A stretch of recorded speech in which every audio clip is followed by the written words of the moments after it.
Welcome back to Perdido Key Gaming. Today we're looking at Stormveil Castle, a standalone expansion for Elden Ring, the board game by SFG. So I just picked one of these up from online. See what we got going on here. This will be just kind of unboxing thing. So Elden Ring, I understand, is pretty popular.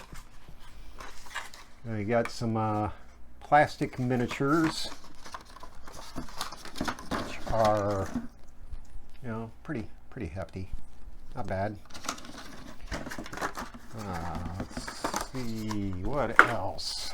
All right, so got a rule book, a scenario book,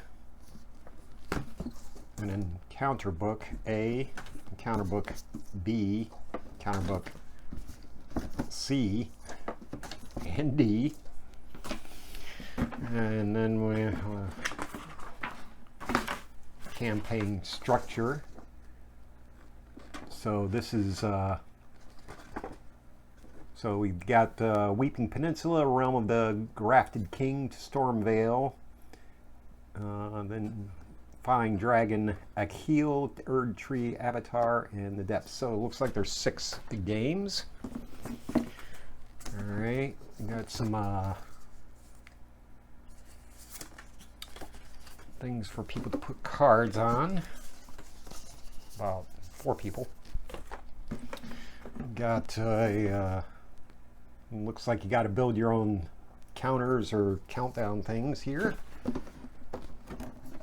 Some more counters, which seem to be pretty stiff, and things to assemble your countdown things. I lost one again. Baggies for the counters, and then more miniatures. I mean, it's quite the miniature.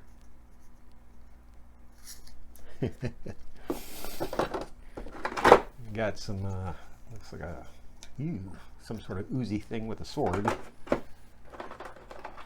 and these are probably the good guys. Birds.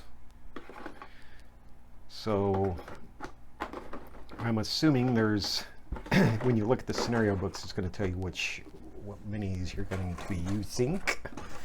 All right. We understand that. We understand that. I understand because I'm understanding these. And rando counters. Campaign structure.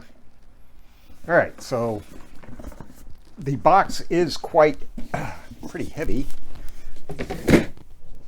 Wonder if there's more minis down at the bottom or something. Anyway, rule books clocking in at 67 pages.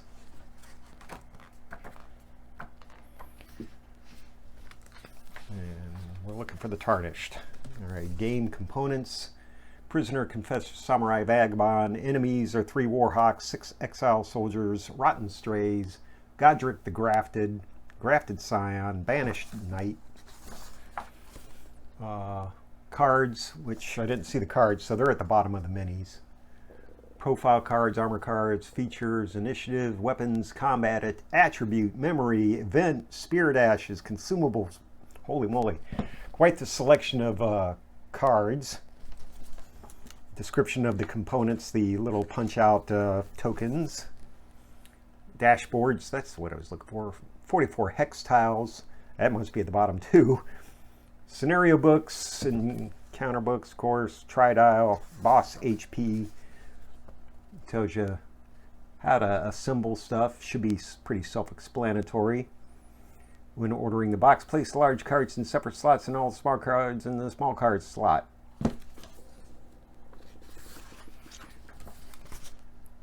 The boxes, and they just explain that. So vault cards have been identified by the number that begins SV to SV1 to SV93. Each class or character has its own deck, apparently. So then it tells you how to play the expansion. You get your attributes, traits, weapons, and combat deck for each of the tarnished. Tridials, tarnished cards. Goes through all these cards.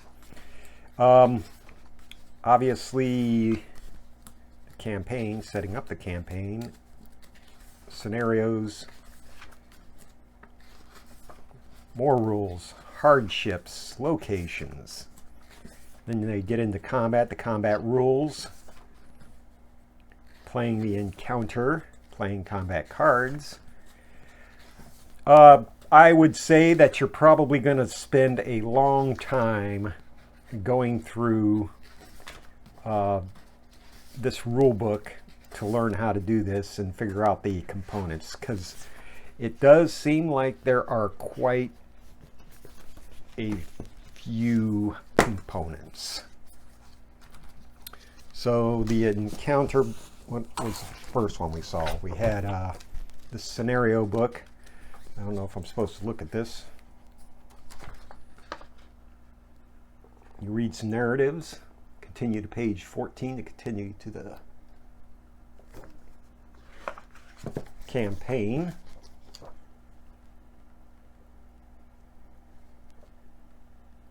Alrighty. And we'll take a look at just one of these encounter books. See what that's like.